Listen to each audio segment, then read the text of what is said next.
زیادہ missing persons کی فہرست ہے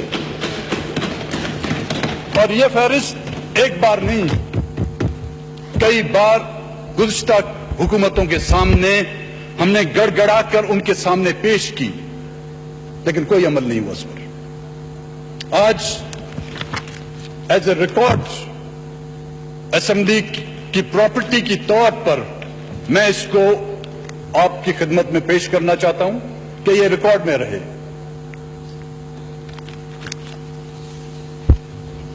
5128 لوگ ہیں جو صرف اور صرف بلوچستان سے مسنگ ہیں۔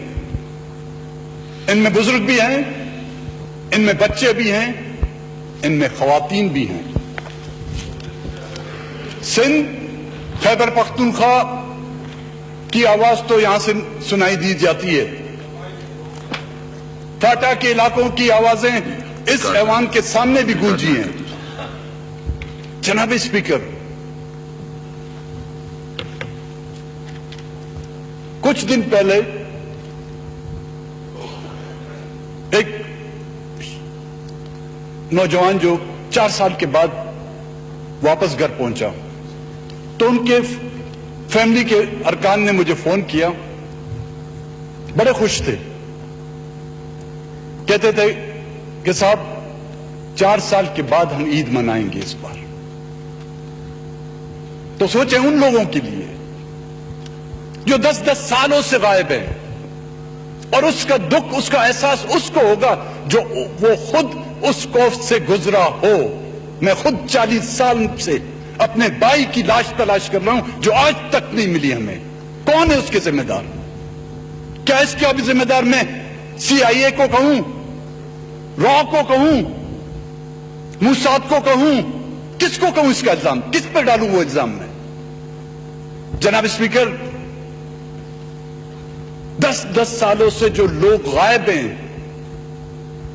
ان کی منگیتریں ابھی تک بیٹھی ہوئی ہیں۔ یہ ہماری روایت ہیں، بلوچوں کی، پشتونوں کی، سندھیوں کی، کہ جب تک کہ وہاں سے وہ انفارم نہیں کیا جاتا کہ وہ مر گیا ہے یا اس کے لیے آپ انتظار نہ کریں، جب تک وہ بیاہی نہیں جاتی، وہ ابھی تک پتہ نہیں کہ وہ شادی شدہ ہیں یا بیوہ کر دی گئی ہیں، وہ بھی ابھی تک انتظار میں بیٹھی ہیں۔ جناب اسپیکر، اگر وہ مار دیے گئے ہیں تو کم سے کم ہمیں اطلاع تو دی جائے۔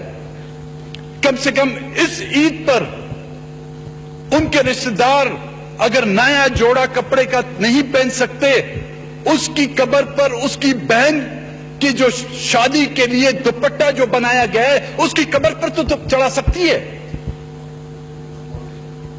جناب اسپیکر، اگر وہ باپ لٹھے کا ایک جوڑا اپنے لیے جو خریدا ہے اس کی سربریدہ اور مسخ شدہ لاش اس کے حوالے کر دیں تو وہ کم سے کم اس جوڑے کے بدلے وہ کفن تو پہنا سکے اپنے بچے کو۔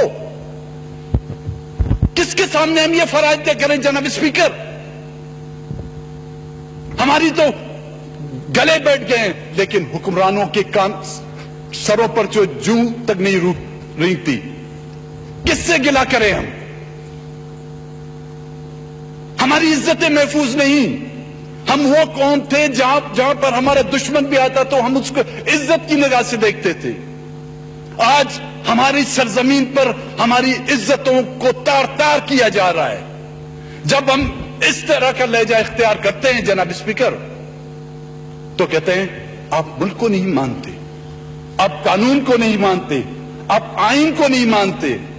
تو کیا کون سا وہ آئین ہے جو میری عزت بچا سکے؟ کون سا وہ آئین ہے جو میرے بچھڑے ہوئوں کو مجھے دلا سکے؟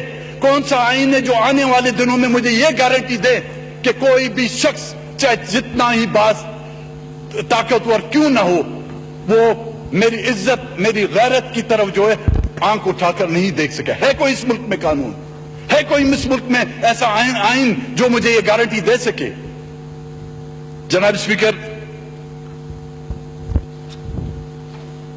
خدا کے لیے رحم کریں صوبے پر۔ خدا کے لیے اگر اس کو ساتھ چلانا چاہتے ہیں آپ لوگ، 70 سالوں سے میں حلفاً کہتا ہوں کہ آپ لوگوں نے بلوچستان کو ساتھ چلانے کی کوشش ہی نہیں کی۔